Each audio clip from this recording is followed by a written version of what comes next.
খুব নিরীহ ভদ্র ছেলে।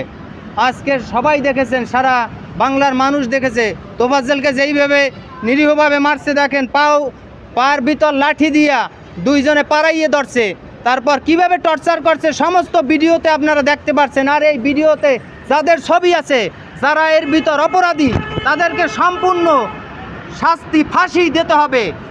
স্বরাষ্ট্র প্রধানকে বলতে চাই,